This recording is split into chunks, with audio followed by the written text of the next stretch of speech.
Buenos días y gracias a Fasecola por darme la oportunidad de intervenir en este prestigioso evento. Siempre es un placer verles.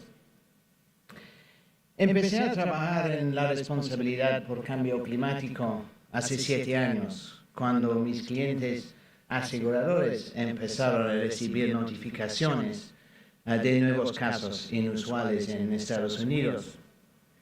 En este momento, esos reclamos fueron percibidos como curiosidades y pocos la tomaron en serio. 7 años después, es increíble lo rápido que han cambiado las cosas. Los litigios por cambio climático en Estados Unidos se han consolidado y se están poniendo a prueba distintas teorías en el mundo. Actualmente dedico gran parte de mi tiempo a asesorar empresas en responsabilidad por cambio climático, por greenwashing, gestión de riesgos y control de redacción de clausulados. Tenemos experiencia en asesorar clientes desde Estados Unidos hasta Australia en la responsabilidad por cambio climático. Y en sectores que van desde servicios financieros hasta construcción o infraestructura o también aerolíneas. La responsabilidad por cambio climático es ahora la corriente dominante. Aquí podemos ver las 3 categorías de riesgo. Y hay 3 tipos de riesgo que permiten entender la responsabilidad por cambio climático. El riesgo físico es el más inmediato. Las temperaturas globales y el nivel del mar están aumentando, provocando que las comunidades costeras estén en riesgo de inundación y las comunidades en el interior en riesgo de sequía e incendios forestales. El riesgo de transición es la derivado de la revolución de la energía verde. Como se ha visto en revoluciones anteriores, como la revolución industrial en el siglo XIX o más recientemente en la revolución del Internet, la transformación afectará a la sociedad en todos los niveles. El tercer riesgo es el riesgo de la responsabilidad civil, y este riesgo es de ser demandado como consecuencia de los riesgos físicos y de la transición. Entonces, esas son las 3 categorías de riesgo. Riesgo físico. Este gráfico demuestra el motivo de preocupación de los científicos. Durante 6.500 años, la Tierra se enfrió 0.7 grados y en los últimos 150 años se ha calentado 1.1 grados. Las políticas actuales provocarán un calentamiento de 3.2 grados para el año 2100. Para permanecer por debajo de 2 grados de calentamiento, las emisiones anuales deberán alcanzar su punto máximo antes de 2025 y entre 2030 y 2050 deben disminuir en la misma medida año a año como sucedió durante la pandemia de COVID. El nivel del mar es una medida muy relevante. El nivel global ha incrementado 25 centímetros desde 1880 y tiende a subir otros 60 centímetros para el 2100. 42% del aumento se debe solamente a la expansión térmica del mar. Sin embargo, los efectos del aumento del nivel del mar no son uniformes. La costa este de los Estados Unidos se hunde entre 2 y 3 veces más rápido que otras partes del mundo. El aumento del nivel del mar es preocupante por su efecto en la infraestructura. Los aeropuertos suelen construirse en terrenos planos y bajos. Los puertos marítimos también están en riesgo de inundación. La población costera se enfrenta a un problema único. 30% de las personas en Estados Unidos viven en la costa. Para el 2050, 150 millones de personas vivirán por debajo de la línea de la marea alta y 300 millones de personas sufrirán inundaciones al menos una vez al año. Para el año 2100, las cifras podrán ser de 230 millones de personas por debajo de la línea de marea alta y 390 millones de personas sufriendo inundaciones una vez al año. En este gráfico pueden apreciarse los efectos por clima extremo. El mercado de seguros contra catástrofes se encuentra en una posición peligrosa por el hecho que el clima está cambiando más rápido de que los modelos meteorológicos pueden reaccionar. Los incendios forestales en Estados Unidos se han desplazado hacia el oeste, fuera del área agrícola, y están destruyendo anualmente miles de hectáreas de terrenos de primera categoría en California. Hay pruebas de que las tormentas viento europeas se están desplazando hacia el sur, poniendo cada vez más en riesgo las zonas industriales de Francia y Alemania. Y a medida que aumenta el número de catástrofes, los científicos del clima trabajan en modelos de atribución que les permiten establecer conexiones precisas entre el cambio climático y fenómenos meteorológicos específicos. En la próxima década se espera que las víctimas de fenómenos meteorológicos presenten demandas de responsabilidad civil contra gobiernos y empresas.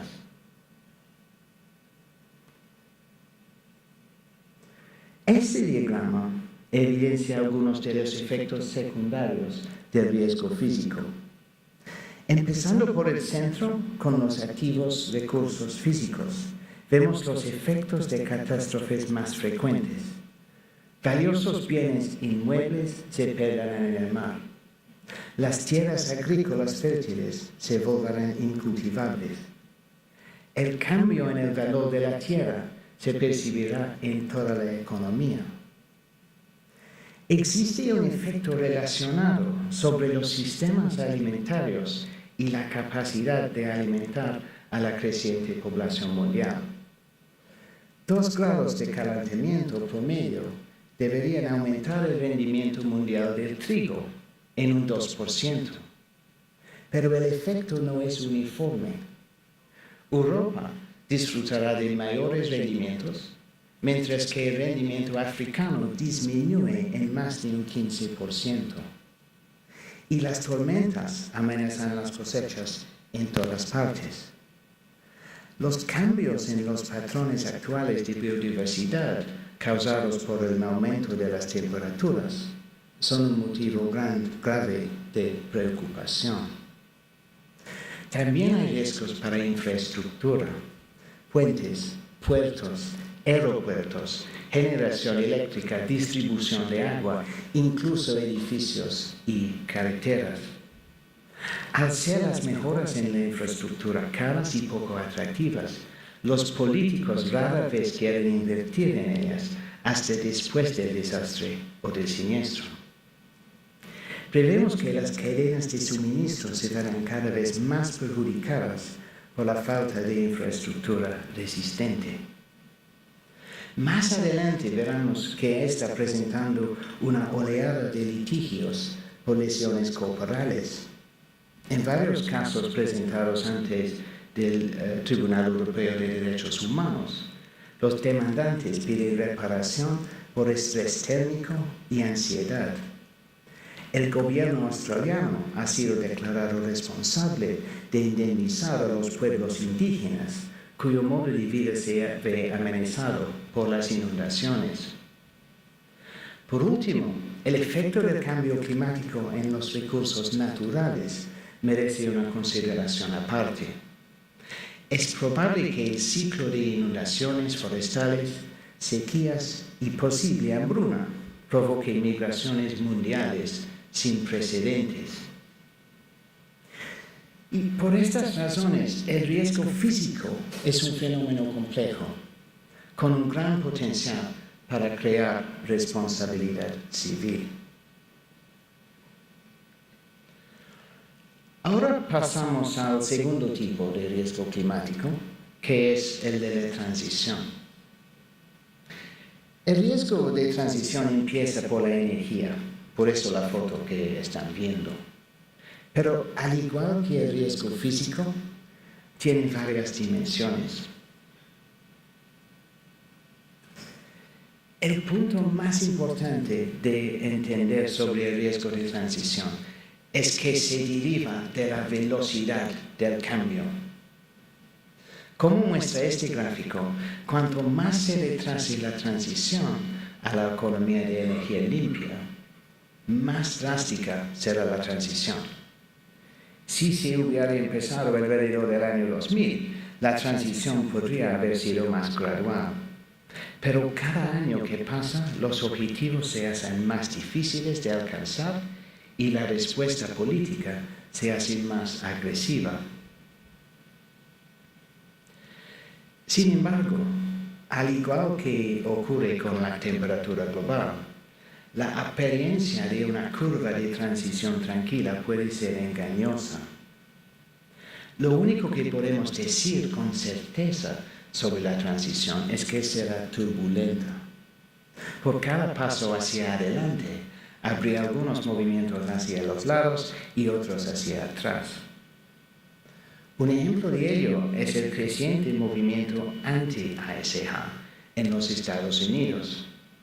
Una alianza de 19 estados controlados por los republicanos está liderando una reacción contra el movimiento ASH y penalizando a las empresas que intentan mejorar sus acreditaciones medioambientales. Según algunas encuestas en Estados Unidos, se está aprobando más legislación anti-ASH que pro-ASH.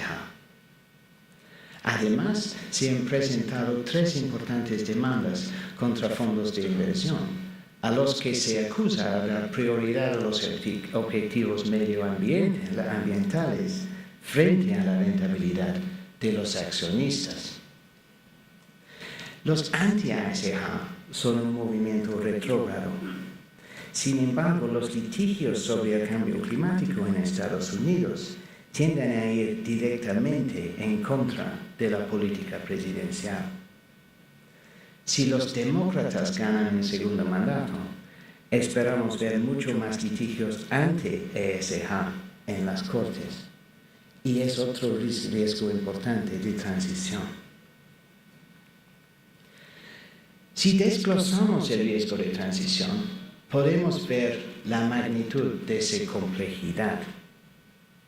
Las políticas y la normativa se derivan de un conjunto de acuerdos internacionales, decisiones judiciales y políticas nacionales en rápido crecimiento y con frecuencia incoherentes. Son cambiantes e impredecibles. La regulación es muy divergente y esa divergencia es tan problemática como la imprevisibilidad. Los problemas de reputación son una fuente importante de riesgo. Las ONG se dirigen activamente a los gobiernos y las empresas con litigios encaminados a lograr un cambio de comportamiento. Por eso la tentación de implementar greenwashing, exagerando las acreditaciones medioambientales de la organización, es abrumadora. Y los litigios por greenwashing son una especie de responsabilidad por cambio climático. Las tecnologías no comprobadas presuponen un problema directo para las aseguradoras. Hay muchos incendios bien documentados asociados a bicicletas y carros eléctricos, por ejemplo. Por último, cabe esperar fluctuaciones drásticas de los precios de las materias primas y de las acciones a medida que los distintos materiales y tecnologías entren y salgan en el mercado. Los movimientos del mercado son un importante factor de riesgo, porque en un mercado turbio es fácil cometer errores y causar pérdidas a los inversionistas. Todos esos aspectos de la transición afectan directamente el riesgo asegurado. Esto nos lleva al fenómeno del riesgo de responsabilidad civil. En esta diapositiva verán un mapa de calor global de los litigios ocasionados por el cambio climático. Los puntos más calientes son Estados Unidos y Australia, con notables concentraciones de actividad en Europa y Brasil. Colombia hasta ahora sigue en azul claro. Los litigios por cambio climático no son fáciles de definir. Muchos críticos académicos amplían la definición para abarcar una serie de cuestiones como la contaminación por plásticos y la pérdida de biodiversidad. Yo prefiero una definición más restringida que nos lleva a 6 categorías de litigios por cambio climático que pueden ver aquí. El litigio por cambio climático más común se basa en la contribución causal directa. Recientemente, el estado de California presentó una demanda contra las grandes petroleras estadounidenses, afirmando que han vendido a sabiendas un producto defectuoso desde la década de los 60. Se trata de demandas por responsabilidades extracontractual, copias de los litigios por asbestos y tabaco, en que los demandantes afirman que las corporaciones mundiales han aumentado sus ganancias al mismo tiempo que encubrían los efectos nocivos de sus productos. Los daños reclamados son los costos futuros para mejorar la infraestructura y respuestas de los servicios de emergencia. En su demanda, el Estado de California pide a la Corte que ordene la creación de un fondo de compensación por el cambio climático. Estos casos son en gran medida producto del sistema jurídico estadounidense y de los litigios por daños masivos, porque lo es famoso: tabaco, asbestos, opioides. Sin embargo, hay un caso igualmente importante en Alemania, donde un agricultor peruano presentó una demanda contra la empresa energética de Europa más importante, reclamando daños y perjuicios por el costo de proteger sus tierras contra el descongelamiento de una glaciar. El señor Liu cuenta con el apoyo de una ONG alemana y reclama 20.000 euros. Su demanda se ha presentado para establecer el principio de la responsabilidad. Y si gana, habrá miles de demandantes que seguirán sus pasos.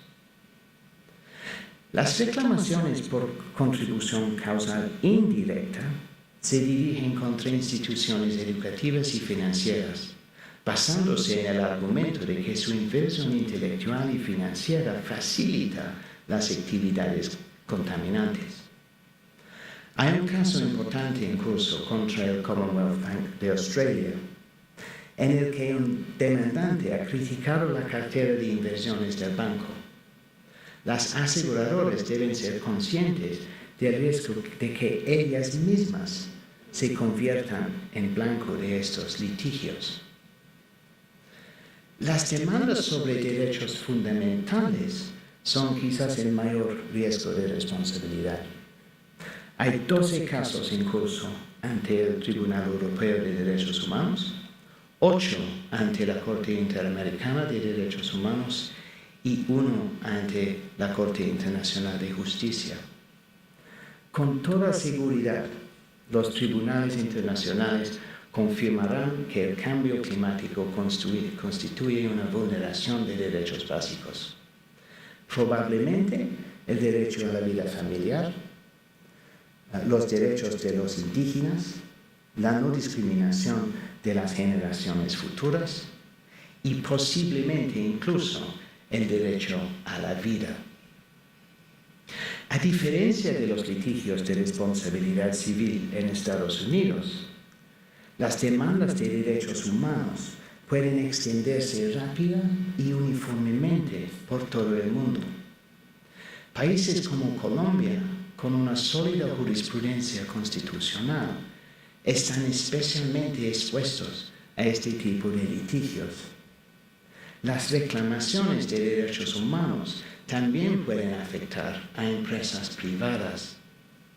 En el caso Milieu de Foncy, el tribunal holandés sostuvo que Shell era tan grande e influyente que incorporó las obligaciones de derechos humanos y el Acuerdo de París a su deber de diligencia de derecho privado. Ya he mencionado el término greenwashing. El caso más importante hasta la fecha se presentó en Alemania contra la División de Inversiones del Deutsche Bank. El fondo del litigio era el desacuerdo sobre el significado de inversión sostenible. Muchos inversionistas pensaban que la inversión sostenible significaba invertir en empresas con buenos resultados medioambientales.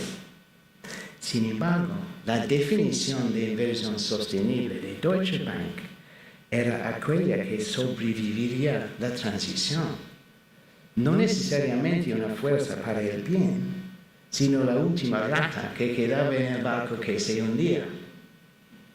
La ausencia de definiciones es poco útil en relación con el greenwashing por lo general.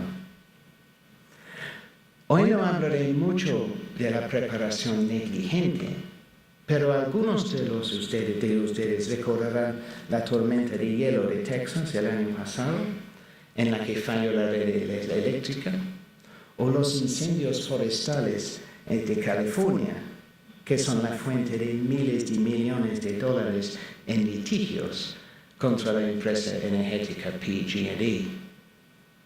Ese se trata de una categoría de casos presentados contra empresas de infraestructura por no haber reaccionado a tiempo ante la transición.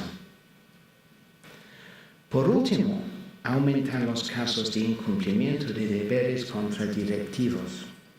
El año pasado, la ONG Client Earth presentó en Londres una demanda mediática contra los directivos de Shell, alegando que su incapacidad para aplicar una estrategia sostenible de reducción de emisiones a largo plazo constituía un incumplimiento de su deber de diligencia con la empresa. La demandada fue desestimada por motivos técnicos. Client Earth no había demostrado su derecho a presentar la demanda. Sin embargo, esperamos que en los próximos 5 o 10 años las ONG retomen esta estrategia en otros litigios en otros países contra otras empresas. Con tantas categorías de riesgo de responsabilidad, es útil separar las responsabilidades por cambio climático entre las que multiplican los problemas existentes y las que implican la creación de nuevos deberes de diligencia. Entre los riesgos multiplicadores incluye la responsabilidad profesional, no aplicando el amplio conjunto de nuevas reglas y normas que se han introducido en respuesta al cambio climático. La responsabilidad puede derivarse de que un ingeniero no entienda bien una nueva norma de construcción, o de que un contador no prevea adecuadamente las posibles responsabilidades por cambio climático en las cuentas de una empresa. Lo mismo ocurre con los deberes de información que tienen las empresas. Hace décadas que las empresas están obligadas a divulgar información. Así que en este sentido, no hay nada nuevo en cuanto al riesgo derivado de la divulgación de información relacionada con el cambio climático. Son solo nuevos ejemplos de responsabilidades ya existentes. Para un abogado, la categoría más interesante es la del cambio climático como fuente de nuevas obligaciones y deberes, ya sea por la evolución de la jurisprudencia sobre derechos humanos o por las nuevas obligaciones medioambientales que se imponen a los directores. Esta es la categoría que más debe ser vigilada, porque todavía no se sabe cómo podrían evolucionar las nuevas obligaciones y deberes. Nuestros clientes acuden con más frecuencia a nosotros en busca de asesoría en relación con estas nuevas obligaciones.